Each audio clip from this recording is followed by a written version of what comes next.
자들에게 값없이 은혜를 베푸신다고 했으니 예배를 통하여 육신의 질병의 문제가 해결되게 하시고 가정에 묶였던 문제가 풀리게 하시며 회개할 때 하나님께서 우리의 삶의 모든 것에 감찰하심으로 주님이 원하고 주님이 바라는 것으로 가득 채워지는 이 시간 되기를 원합니다. 생명수의 강가루와 싸우니 오늘도 생명의 말씀으로 저희들을 이끌어 주옵소서. 우리 주 예수 그리스도의 이름으로 기도하옵나이다. 아멘. 이 시간에는 초대교회 성도들은 어떻게 구원 얻는다고 믿었을까라는 제목으로 함께 말씀의 은혜를 나누길 원합니다. 오늘도 거룩한 주일을 맞아 예배하는 여러분들 하나님께서 진심으로 사랑하십니다. 하나님께서는 오늘도 정신을 차리고 근신하여 깨어서 기도하는 자, 또 이 믿음을 키워나가기 위해서 말씀에 주목하는 자를 관심 갖고 있습니다.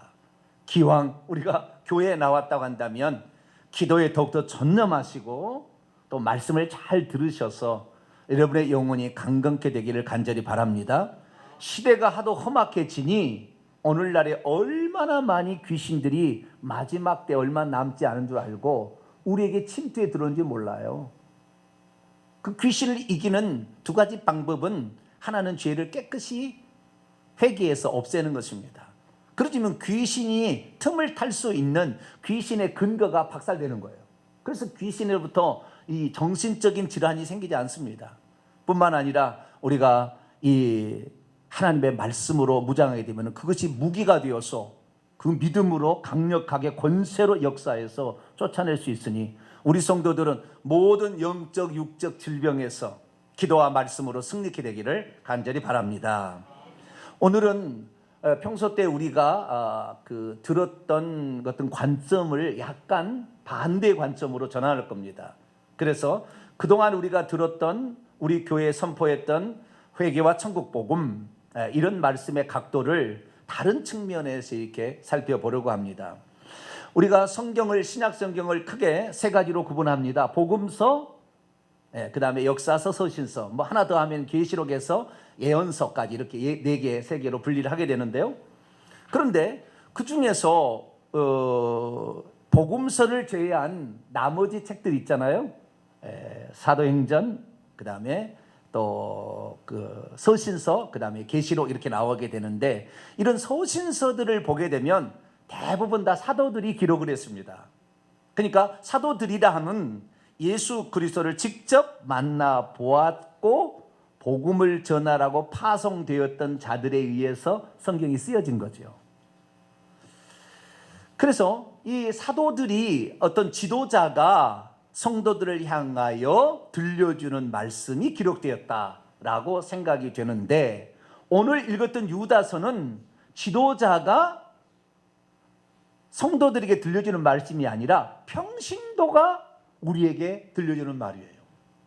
그러니까 신약 성경의 서신서 가운데 다 전부 사도 베드로, 사도 요한, 이런 사도 바울 이런 사람들에 의해서 편지가 쓰여진 거죠. 그래서 그런 지도자가 성도들에게 하는 얘기지만 이 신약의 서신서 가운데 단 두 개의 책만이 평신도가 기록을 한 거예요. 평신도가. 그래서 관점이 어떤 것을 지도하는 입장과 그 지도를 받아서 그것을 순종하는 입장은 각도가 좀 다르지 않겠습니까? 그런데 그 평신도 두 사람이 누구냐? 야고보와 유다라는 사람이에요. 그래서 우리가 신약 성경의 야고보서 유다는 평신도입니다. 그런데 이 야고보는 누구냐? 이 공교롭게도 이 두 사람은 이 예수님의 친동생들이에요. 예수님을 직접 보았던 사람의 한 사람입니다. 사람들입니다. 평신도랄지라도. 그런데 어쨌든 이 평신도는 지도자가 아니었습니다. 그 중에서 유다는 더 유명하지 않는 사람이에요. 야고보는 베드로가 이제 그 예루살렘 교회를 개척해서 거기서 목회하다가 복음을 전하기 위해서 다른 데로 늘 왔다 갔다 합니다. 그러니까 교회를 지키는 장로로서 야고보는 큰 역할을 감당합니다. 그러나 유다는 그리 알려진 사람이 아닙니다. 우리가 마태복음 13장을 천천히 읽어보게 되면 예수님께 동생이 있었으니 야고보, 요셉, 시몬, 유다가 있었다. 이렇게 나옵니다. 거기 읽어보면. 야고보, 요셉, 시몬, 유다. 마가복음 6장에 보면 야고보, 요셉, 유다, 시몬. 그러니까 이 예수님의 동생이지만 마리아의 넷째 아들인지 다섯째 아들인지 왔다 갔다 하는 사람이 유다예요. 그 정도로 잘 알려지지 않은 사람이라 그 말이에요. 그런데 그 사람이 편지를 하나 간절히 쓰기를 원했다 그 말이에요. 평신도 입장에서.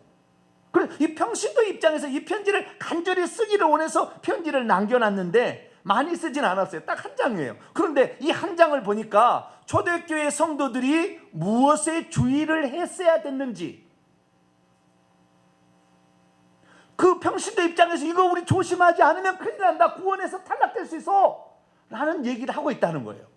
그래서 우리가 오늘 이 유다서 말씀을 통하여 평신도의 입장에서 바라본 신앙, 평신도의 입장에서 바라본 구원론, 어떻게 해야 구원을 받는다고 이해하고 있었고 또 그것을 어떻게 실천해 가고 있었는지, 그리고 이 구원을 방해하는 세력들에게 대해서는 어떻게 대항하라고 했는지, 그 부분에 관하여 함께 말씀을 나누기 원합니다. 오늘 본 말씀 17절은 이렇게 시작합니다. 사랑하는 자들아, 너희는 우리의 주 예수 그리스도의 사도들에 의해서 미리 말해진 채 있는 레마, 너희들 마음에 깊이 새겨져 있는 그 말씀을 기억하라. 그러니까 이 평신도가 우리가 받은 이 신앙을 놓치지 않기 위해서는 사도들이 미리 말했던 그 말씀을 기억해보자 라고 말하고 있다는 거예요. 그래서 이 사도들이 들려준 그 복음 위에 초대교회는 신앙생활을 하고 있었고, 그 초대교회의 그 신앙의 근간은 사도들이 들려준 그 말씀인데, 사도들은 직접 예수님에게 그 말씀을 받았기 때문에 예수님과 사도들의 가르침이 초대교회의 신앙의 근간을 형성하고 있었음을 알 수가 있게 되는 것이죠. 어떻게 그들은 구원을 받게 되며 신앙을 견고케 하기 위해서는 어떻게 해야 된다고 들었을까요? 오늘 그 말씀을 좀 집중적으로 살펴보도록 하겠습니다. 오늘 본문 말씀은 구원을 위해서는 누가 말했다고 해서 따라가지 말고 거짓된 가르침들을 분별해내면서 하나님께서 우리에게 제시한 구원의 바른 길을 위하여 힘써 달려가라 했다는 그런 말씀입니다. 구체적으로 말씀드리면 마지막 때가 되면 경건치 않은 정욕대로 행하여 참된 신앙을 비웃는 자들이 나올 것인데, 그들은 육에 속한 자며 성령을 가지지 않는 자들로서 영생을 얻지 못할 것이지만, 지극히 거룩한 믿음을 따라 자신을 건축하며 기도하며 자신의 신앙을 지키며 주님의 심판대의 긍휼을 기다리는 자는 결국에 영생을 얻게 될 것이다 했다는 그런 말씀입니다. 예수님의 친동생 유다는 왜 사도들이 전해준 말씀을 굳건히 붙들어야 한다고 이렇게 강조하고 있는 것일까요? 그리고 누구의 가르침이라고 해서 다 좋은 것이 아니라 그것을 기롱하는 자들이 있는데 그의 말을 따라가지 말아야 된다고 당시에 구원을 해치는 자들이 있음을 말하고 있는 것일까요? 초대교회 지도자들 가운데는 육체에 속한 자여서 성령이 없는 자도 있다고 하는데, 예수 믿는 자 중에서도 성령이 없는 자가 있는 것일까요? 예수님의 친동생 야고보는 어떻게 되어서 초대교회 가운데 성도들을 혼란케 만드는 이 사람들을 주의하라, 이것을 이기려면 사도들의 가르침을 따라가야 한다, 이렇게 말하고 있는 것일까요? 만일 오늘 우리에게 누군가가 말씀을 전해주는 주의 종이 예수님과 사도들의 가르침을 따르지 않고 자기가 해석한 또는 선배들이 전해주는 전통에 따라서 우리를 지도하고 있다면 어떻게 받아들이겠습니까? 오늘 본 말씀은 AD 70년에서 80년경 예수님의 친동생 유다가 순교하기 직전에 남긴, 누구에게 썼는지는 나오지 않아요. 어디에서 썼는지는 나오지 않아요. 그러나 그의 순교가 AD 70년에서 80년 어간에 있었던 기록이 있기 때문에 그 직전에 썼던, 특히 예수 그리스도를 믿고 있는 성도들에게 썼던 귀한 편지입니다. 여기에서 이 유다는 무엇을 말했느냐? 자기들이 공동으로 얻었던 구원에 관하여 꼭 나는 편지를 한번 쓰고 싶었다. 그러던 이 마음을 가지고 이제 그 기회가 생겨서 사도들로부터 들었던 그 믿음을 견고히 붙잡고 그리고 이것을 가지고 힘써 싸우라 라는 편지를 하고 싶었다라고 말하고 있습니다. 이때 이 유다는 딱 두 가지로 이 편지를 요약할 수 있는데요. 하나는 마지막 때에 나타날 것이라고 알려진 거짓된 가르침을 전하는 기롱하는 자들, 이런 자들이 있는데 이런 가르침에 주의해서 속지 마라. 이게 첫 번째고, 두 번째는 이미 사도들에게 들었던 그 믿음을 견고히 붙잡고 있으라 라고 했다는 것입니다.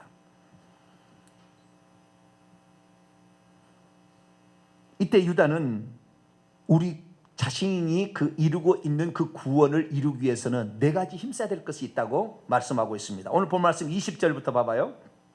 첫째는 이미 주어진 거룩한 믿음 위에 자신을 계속해서 건축해야 된다, 이렇게 말했고요.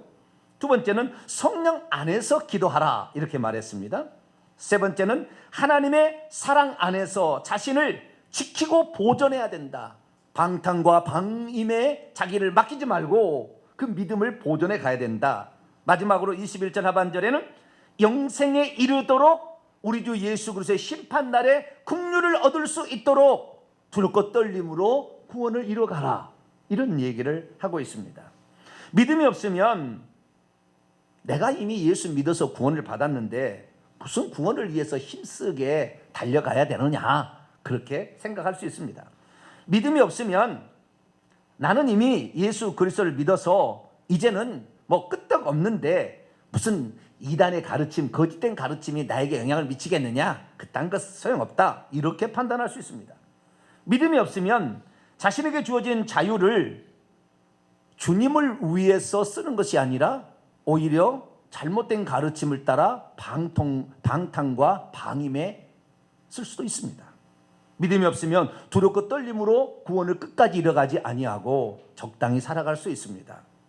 그러므로 우리들은 이 유다의 가르침을 따라 우리가 이미 얻은 구원에서 탈락되지 않도록 더욱더 사도들의 가르침을 굳건히 붙잡게 되기를 축원합니다. 그리고 거짓된 가르침이 무엇인지를 잘 분별해서 그 가르침을 따라가지 않게 되기를 바랍니다. 자, 그러면 유다는 당시에 무슨 유혹이 교회 가운데 있었는가? 어떤 거짓 선생들, 교사들이 교회에 와서 어떤 가르침을 뿌리고 갔는데 그 가르침에 성도들이 많이 흔들렸다는 거예요. 그래서 이 편지를 쓰게 된 그 이유가 그거 아니다, 큰일 났다, 그거 속지 마라 라고 편지를 쓰고 있는 것입니다. 자, 그러면 그들이 먼저 얻었던 구원을 누가 와서 흔들고 있었는가? 오늘 말씀 앞쪽입니다. 3절 4절 말씀에 이렇게 말하고 있습니다. 사랑하는 자들아, 우리가 공동으로 받았던 그 구원에 관하여 내가 너희에게 편지하려는 생각이 간절했는데 성도들에게 단번에 주신 그 믿음의 도를 위하여 힘써 싸우라. 이 구원을 받은 것을 가만히 있으면 지켜지지 않는다, 그 말이에요. 이것을 힘써 싸워서 이겨내야 되는데 이렇게 구원해야 할 필요를 내가 느꼈는데, 왜냐하면 가만히 들어온 몇 사람이 있었다는 거예요. 이 사람들이 어떤 사람이었습니까? 일찍부터 심판을 받기로 예정된 자들인데요, 경건하지 아니하여 우리 하나님의 은혜를 도리어 방탕한 것으로 바꾸고 홀로 하나이신 주제 곧 우리 주 예수 그리스도를 부인하는 자니라. 이상합니다. 여기 우리가 이 유다서 읽어보면 참 희한한 것이, 아니 예수를 믿는다고 하는데 무슨 예수님을 부인하는 자를 예수 믿는 자라고 말할까? 이런 사람이 어떻게 그때 당시에 초대교회를 흔들고 있었을까? 그런데 이런 자들을 또 얘기하는 것이 18절에 보세요. 마지막 때에 자기의 경건치 않은 정욕대로 행하며 조롱하는 자들이 있을 것인데 이 사람들, 19절에 이 사람들은 분열을 일으키는 자며 육에 속한 자며 성령은 없는 자라. 아니 예수 믿는 사람이 성령이 없는 자가 있는가?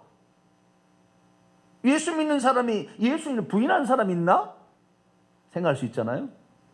근데 이것은 이때 당시에 교회를 어지럽히고 있는 사람들에 대한 정체를 전부 다 여기다 기록을 해놓지는 않았어요.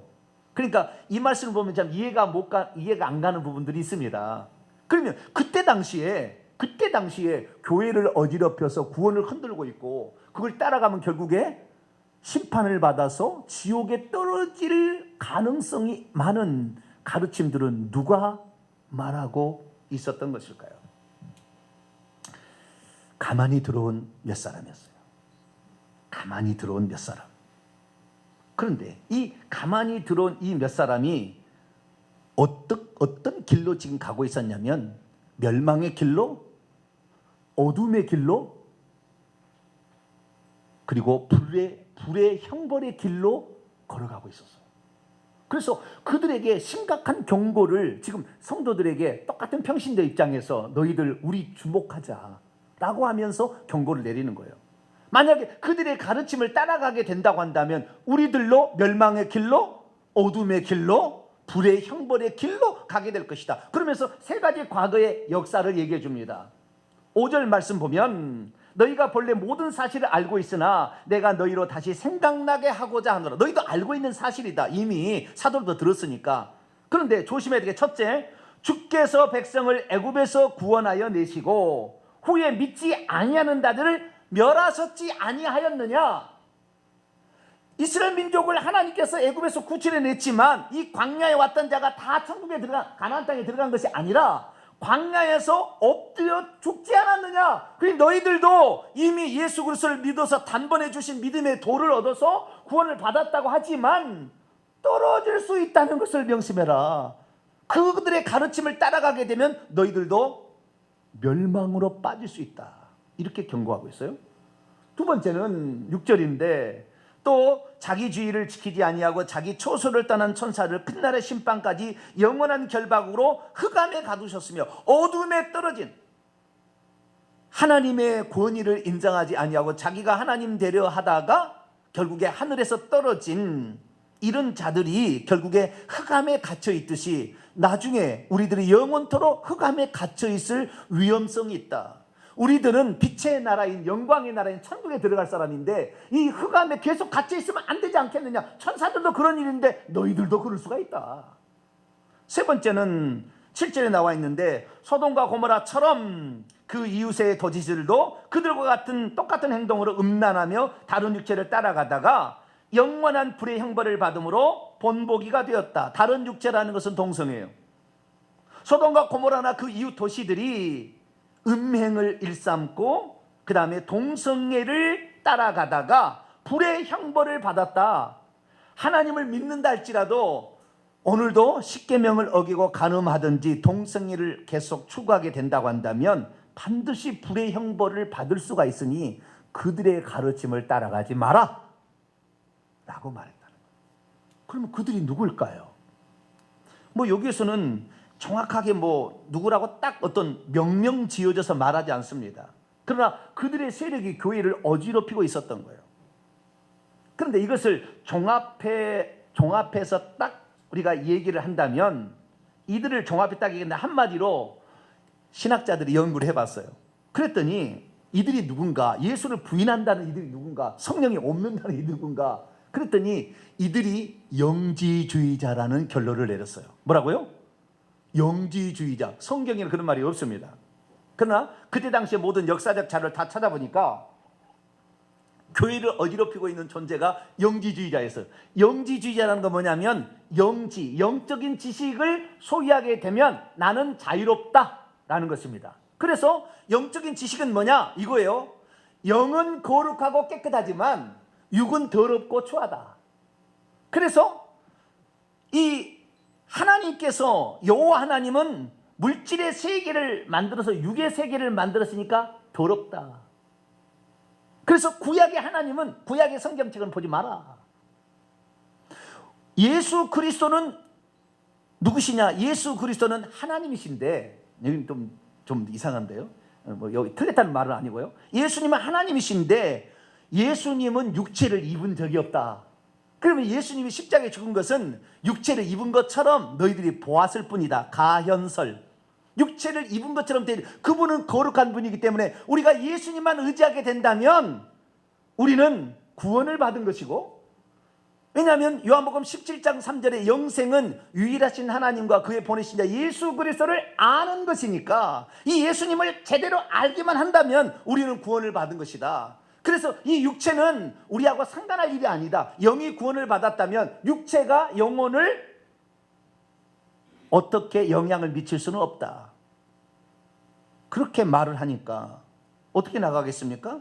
육체가 범죄해도 내 영혼의 구원에는 영향을 미치지 않는다라는 생각이 팍 들어간과 동시에 어떻게 해요? 그때부터는 마음껏 죄를 짓기 시작하는 거예요. 이성 없는 짐승 같아서, 10절에 보면 이 사람들은 이성 없는 짐승 같아서 본능으로 행하는데 전부요 육체를 따라, 7절에 육체를 따라 죄를 범하고 경건하지 않는 삶을 따라가게 되더라, 그 말이에요. 그래서 이 영지주의인데, 이 영지주의가 이때는 영지주의라고 규정을 내린 것이 아니라 이것이 교회 침투에서 점차적으로 발흥하고 있었던 시기입니다. 그러다가 1세기 말 90년에서 100년 사이 요 따위는 꽃을 피웠어요. 그 꽃을 피웠을 때에 사도 요한이 살고 있었어요. 사도 요한만.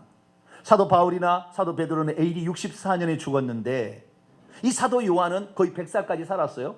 96년경에 이 96년경에 요한계시록, 90년경에 요한 1, 2, 3서를 썼는데 요한 1, 2, 3서를 썼을 때는 이 영지주의가 꽃을 피우고 있었어요. 그래서 그 영지주의가 무엇인지를 정확히 성경에 기록해 놓았습니다. 자, 성경을 찾아봅니다. 앞으로 넘어갑니다. 요한일서 4장 1절부터 3절입니다. 요한일서 4장 1절에서 3절입니다. 읽습니다. 시작. 사랑하는 자들아, 영을 다 믿지 말고 오직 영들이 하나님께 속하였나 분별해야 된다. 많은 거짓 선지자가 세상에 나와 있기 때문이다. 이로써 너희가 하나님의 영을 알아야 되니 곧 예수 그리스도께서 육체로 오신 것을 시인하는 영마다 하나님께 속하는 것이지만 예수를 시인하지 않는 영마다 하나님께 속한 것이 아니니 이것이 곧 적 그리스도의 영이니라. 오리라 한 말을 너희가 들었지만 지금 벌써 세상에 있느니라. 그러니까 이 AD 90년경에는 예수님께서 육체로 오실 일이 없다. 그분은 거룩한 분이다. 예수 그리스도, 그분은 육체를 입으실 리가 없다. 육체를 입은 적이 없다. 그분은 육체를 입은 것처럼 보였을 뿐이다. 이 예수님을 의지하면 무조건 천국 간다. 이것이 영지주의예요. 그래서 이 가르침을 한번 들은 사람은 우리가 한번 영적인 지식을 깨닫게 되면 나는 구원을 받았구나. 내 구원은 예수 그리스도께서 결정하기 때문에 흔들리지 않는 거구나. 그러니 내가 육체로 어떤 죄를 저질러도 나는 천국 가는구나 라고 판단하게 되었습니다. 그러니 이 예수 그리스도를 믿는 자 중에서도 남의 부인을 데려다가 살고,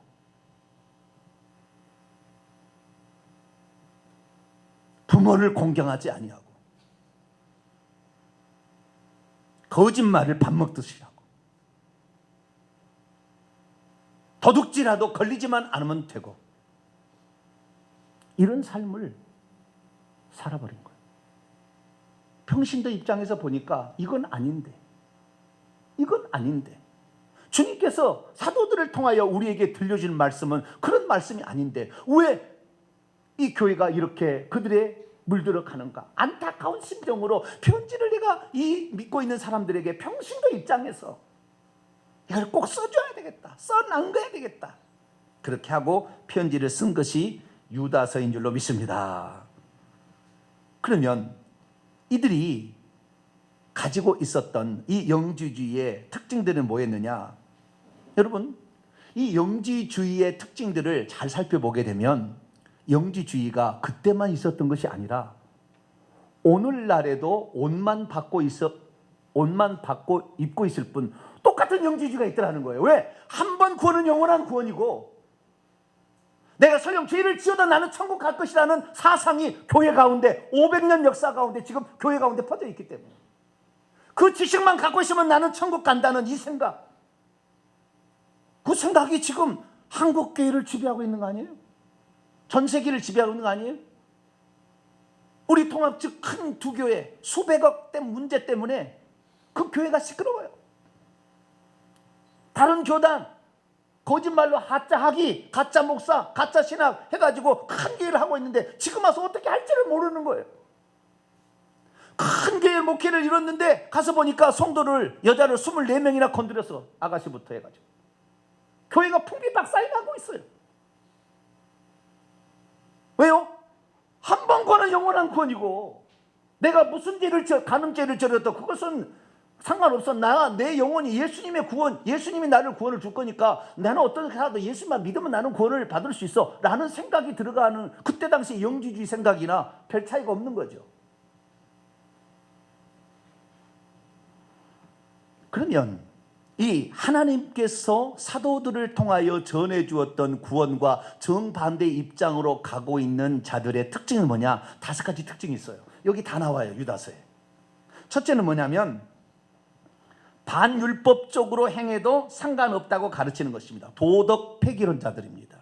간음해도 상관없고 한번 예수 그리스도를 믿었으면 영적 지식을 갖게 되면은 그때 당시에는 그랬지만 지금은 한번 예수 그리스도를 믿었으면 십계명을 지키지 않아도 우리는 천국 간다. 그렇게 가르쳐요. 도덕을 폐기하는 거예요.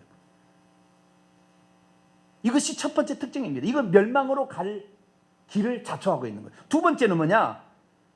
성령이 없는 자며 육에 속한 자라. 이 말은 무슨 말이냐면 성령의 가르침을 성령께서 우리 죄를 깨닫게 하시는데 성령께서 깨닫게 하시는 그때의 죄를 회개치 않음으로 양심이 묻어져서 죄를 지어도 뻔뻔스럽게 설교한다 그 말이에요. 간음죄를 저질러놓고도. 그래서 회개를 하지 않아요. 이 특징은 뭐냐면 영지주의는 회개를 안 시켜요. 절대 안 시켜요. 깨달음만 가르쳐요. 깨달았으면 너는 오케이, 너는 천국이야. 그 두 번째 특징은 회개를 강조하지 않는다는 거예요. 세 번째 특징은 뭐냐? 심판을 두려워하지 않는다는 것입니다. 그때 당시에는 영지를 가졌으면 천국에 간다고 하니까 영적 지식으로 간다고 했으니까 심판을 두려워하지 않았어요. 그래서 심판에 관한 얘기를 이 유다서는요 처음부터 끝까지 심판장이 심판책이라고 하면 될 거예요. 아마 심판을 하나님이 얼마나 내렸는지 가인의 길에 가지 말고 발람의 어그러진 길로도 가지 말고 고라의 폐역도 따라가지 말라. 11절에 그렇게 나와요. 화 있을진저 가인의 길. 가인은 뭡니까? 하나님께서 막 분노를 내자 너 네 분노를 다스려야지 라고 분명히 가르쳐 줬는데도 분노를 사귀지 아니하고 하나님의 말씀에 순종하지 아니하고 동생을 죽입니다. 발람의 어그러진 길. 이스라엘 민족을 저주하라고 모압왕이 불러가지고 얘기를 했는데 차마 저주가 안 나오는 거예요. 그런데 돈 싸들고 왔으니까 안 할 수는 없고 그래서 막 가고 싶은데 하나님은 못 가게 하고 근데 가고 싶은데 만약 하나님께서 그러면 가라 그랬는데 그래서 결국에 3번이나 저주를 하려고 했지만 저주를 못했어요. 그래서 돈은 받았겠다. 어떻게 할 수가 없어서 이스라엘 민족이 약점이 있습니다. 음란으로 유혹하시오. 그리고 갔어요.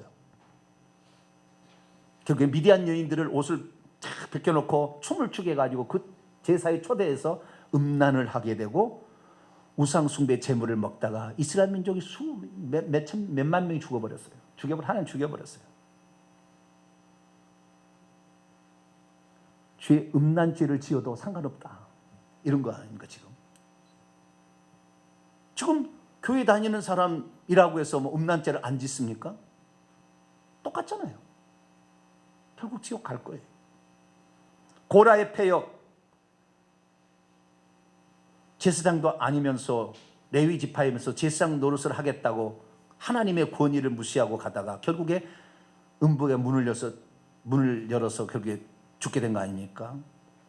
사도들의 가르침을 무시하고 자기도 내 말이 옳아. 나를 따라. 우리의 가르침이 최고야. 우리 교단의 가르침이 최고야. 따라. 이렇게 말함으로 결국에 패망의 길을 간다는 거 아니에요?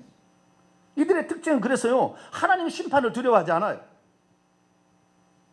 오늘날에는 왜 그럼 하나님의 심판을 두려워하지 않습니까? 요한복음 5장 24절에 나를 믿는 자는 나를 보내신 이를 믿는 자는 영생을 얻었고 심판에 이르지 아니하나니 사망에서 생명으로 옮겼느니라. 이 말씀을 붙드는 거예요. 그 말씀 100% 맞아요. 예수 그리스도를 온전히 믿고 따라가게 되면 우리는 심판받지 아니하고 천국 갈 줄로 믿습니다. 그런데 이 말만 있는 게 아니라 그 말이에요. 요한계시록에 읽어보면은 내가 장차 너의 행한 대로 갚아주리라.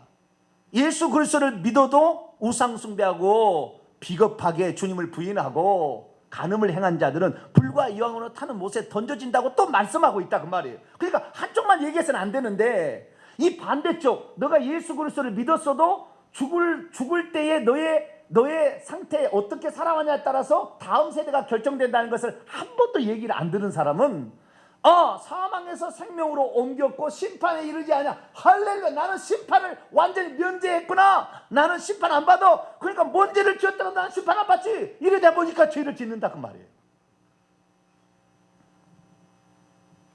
고린도서 9장 27절에 사도 바울은 내가 남에게 복음을 전파하다가 내가 도리어 버림을 당할까 두려워하노라.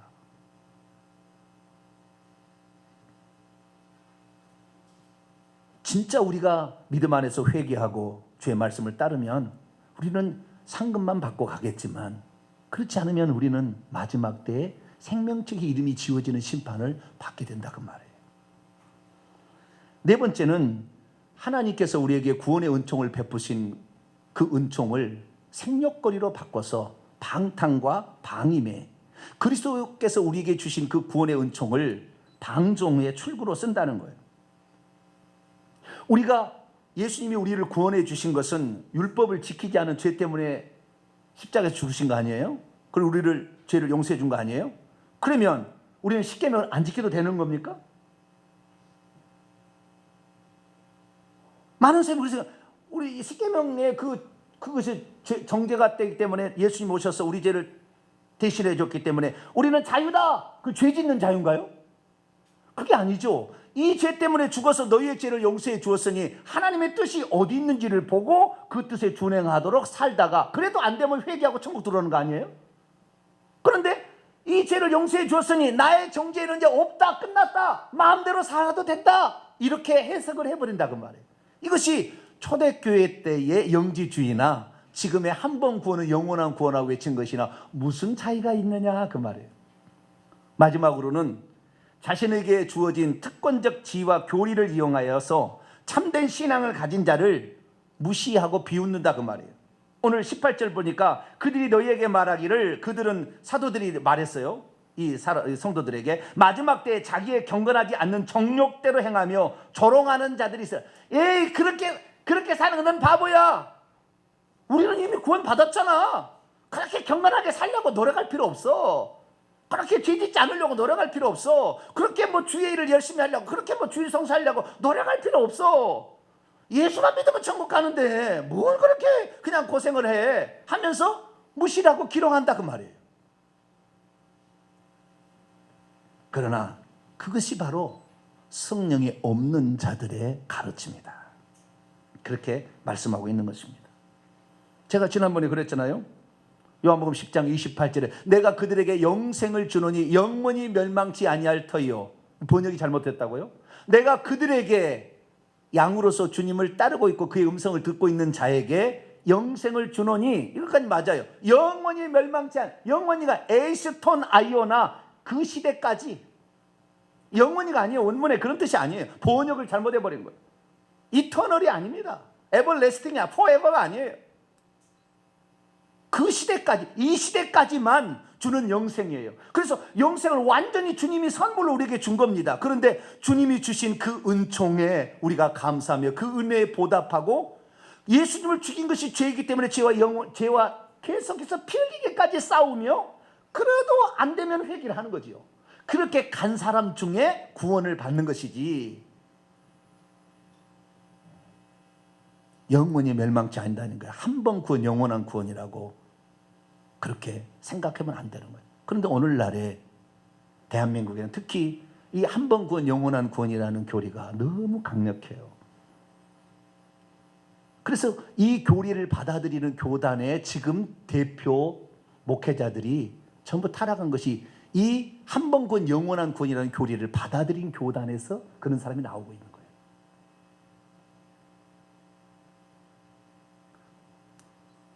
우리도 제가 속한 이 장로교 통합 측도 완전하게 강요를 하지는 않지만 그와 비슷한 상태에 가고 있는 거예요. 그런데 저는 그렇습니다. 너는 장로교 교리를 전파하는 자냐, 예수를 전파하는 자냐? 물론 저의 자라온 환경은 장로교였고 장로교에서 다른 데 가본 적도 없습니다. 오직 장로교에만 자라서 장로교에서 목사가 됐는데, 제가 한 번 구원 영원한 구원은 아니고 구원은 탈락될 수도 있다라고 얘기를 하니까 어떤 분이 저한테 영상을 보고 리플을 달았어요. 야, 너 장로교 그렇게 싫어하면은 장로교 나와야지. 장로교에서 왜 있어? 장로교 나와야지. 제가 장로교를 안 나오는 것은요, 제 부모 같은 우리 선배들이 나에게 가르쳐 줬는데, 내 부모가 잘못되었다고 해서 내 부모를 쳐요? 내 부모를 버릴 수 있습니까? 내가 자란 환경인데, 그러나 내가 지금 봐서 성경과 잘못되었으면 성경의 가르침을 따라가고 그들이 잘못된 것은 분별해서 버리면 되는 것이지, 뭘 이거 탈퇴한다고 모든 게 되는 거예요? 우리 이거 다니 WCC라고 WCC에 속해 있으니까 탈퇴해야 모든 것이 되는 겁니까? 내가 예수 그리스도의 가르침대로 가면 되는 것이지, 예수 그리스도를 전하라고 주의 종을 세운 거지 교단의 교리를 가르친 거 아니니까 나는 교단의 교리 가르치지 않습니다. 오직 성경의 예수님의 가르침, 사도들이 몸부림치면서 지키려고 했던 그 가르침 나는 전하려고 합니다. 그렇다고 해서 내 부모 당신이 잘못됐으니 당신은 버릴 수는 없는 거잖아요. 우리는 어디에 속해 있는지가 중요한 것이 아니라 내가 지금 무엇을 믿고 가는가.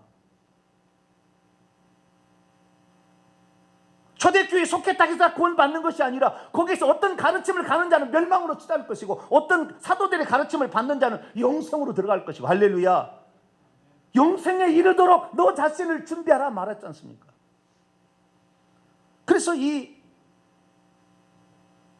야고보는 네 가지를 권면하는 거예요. 다시 20절 봅시다. 사랑하는 자들아, 너희는 지극히 거룩한 믿음 위에 너희 자신을 세우라, 건축하라. 기초는 사도들이 마련해 줬지만 너희의 삶으로 그것을 살아내야 되지 않겠느냐. 두 번째, 성령 안에서 기도하라. 성령께서 너에게 회개케 할 때 빨리 회개해야지. 그렇지 않고 기도하지 않고 나는 기도 없어도 나는 예수 믿으니까 천국 가. 귀신이 가만 놔두겠습니까? 세 번째, 하나님의 사랑 안에서 자신을 지키라. 내가 그 믿음을 가졌으면 내 믿음을 지켜야지. 나는 구원 받았으니까 방종에 빠져도 육체를 따라가고 간음을 해도 예수 믿고도 죄를 저질러도 나는 천국 가 라고 하면 지켜지겠냐 그 말이에요. 너희 자신을 그런 죄로부터 지켜서 죄와 싸워야지. 마지막, 영생에 이르도록 우리 주 심판주 예수 그리스도를 기다리라. 영생에 아직 완전한 시대의 생명 안으로 들어간 게 아니다. 다음 시대의 생명 안으로 들어가려면 지금 우리가 두렵고 떨림으로 구원을 이루어야 가야 한다. 그렇게 말했다는 거죠. 그래서 찬찬히 생각해 보니까요, 우리 교회는 초대교회가 가지고 있었던 그 신앙을 찾아서 달려가고 몸부림치고 있는 교회라는 것을 확인하게 되었어요. 할렐루야. 평신도가 말하는 그것도 주의 종이 말하는 그 입장이 아니라 평신도가 말하는 입장에서도 합당한 길로 우리들이 가고 있더라는 거죠. 여러분들, 동탄명성교회는 초대교회 신앙, 예수님이 가르쳐준 그 신앙을 지금 선포하고 있고 우리가 그 믿음 따라 가고 있는 줄로 믿습니다. 이 길은 소중한 길이고 넓은 길은 아닙니다. 어느 누가 회개하라면 좋아하는 사람이 있겠어요. 그러나 여러분 버텨내셔야 돼요. 여러분 버텨내야지. 동탄명성에서 버텨내셔야 돼. 내가 아무리 회개하라도 아멘 그러고 따라가야지. 이 교회만 교회야. 그리고 죄 짓고 회개치 않으면 견딜 수 없는 거예요. 여기서 떠나는 것은 다른 게 아니에요. 회개 안 해서 그런 거예요. 죄를 지으려고 그러는 거예요. 다른 게 없어요. 우리가 정말 이 믿음을 지켜내고 나를 이 믿음 위에서 세워가려면 회개를 통해 성령의 음성에 순종해야 돼요. 그래서 회개를 하고 우리가 주님 말씀을 따라가게 된다고 한다면 우리는 초대교회의 사도들이 전했던 그 믿음 따라서 영생에 들어갈 줄로 믿습니다. 기도하겠습니다. 거룩하신 하나님, 동탄명성교회가 지난 5년 동안 선포했던 말씀들을 살펴보니 사도들이 전했던 그 복음을 우리들도 듣고 있었음을 확인할 수 있습니다. 하나님, 저희들에게 바른 길을 안내해 주셔서 감사를 드립니다.